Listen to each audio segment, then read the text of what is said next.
राज्याचे मुख्यमंत्री एकनाथ शिंदे यांनी काय आवाहन केलंय, काय वक्तव्य केलंय पाहूया। झालेली घटना अतिशय दुर्दैवी आहे। मी पोलीस आयुक्तांशी बोललोय की संबंधित गुन्हेगाराला अरेस्ट झालेली आहे, पण त्याच्यावर जे काही गुन्हे दाखल करायचे आहेत, कलम लावायचे, ते अतिशय कडक कलम लावण्याच्या सूचना मी दिलेल्या आहेत।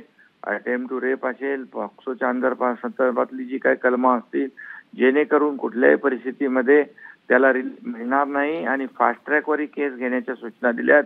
यासाठी विशेष वकील, सरकारी वकील देण्याच्या मी सूचना दिलेल्या आहेत, जेणेकरून या केसचा निपटारा तात्काळ लागेल। एक मेसेज समाजामध्ये जाईल की अशा प्रकारचं कृत्य केल्यानंतर कठोर शिक्षा होते आणि त्याचबरोबर ज्या संस्था चालक आहेत, ती संस्था चालकांची जबाबदारी देखील आहे की या मुलींना हँडल करणारे जे कर्मचारी आहेत त्यांची पूर्ण बॅकग्राऊंड, त्यांचं ट्रॅक रेकॉर्ड सगळं तपासून त्यांना कामावर ठेवलं पाहिजे। जे कोणी असतील या संदर्भामधले सर्व जे आहेत त्यांना कुणालाही पाठीशी घालता कामा नये, अशा प्रकारच्या कडक सूचना दिल्यात। संबंधित मी शिक्षण मंत्री केसरकर यांच्याशी बोललो, त्यांनाही मी सांगितलेलं की अशा प्रकारची नियमावली झाली पाहिजे की पुन्हा दुसऱ्या संस्थेमध्ये अशा प्रकारच्या विनयभंग किंवा लैंगिक अत्याचाराच्या घटना होता कामा नये।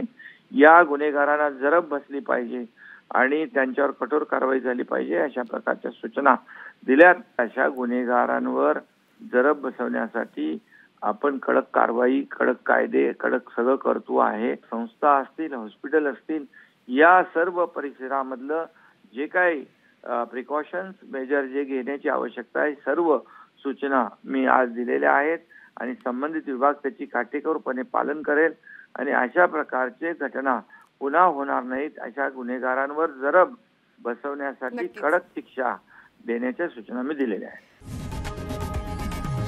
लोकशाही मराठी ऐका, पहा, जागरूक रहा।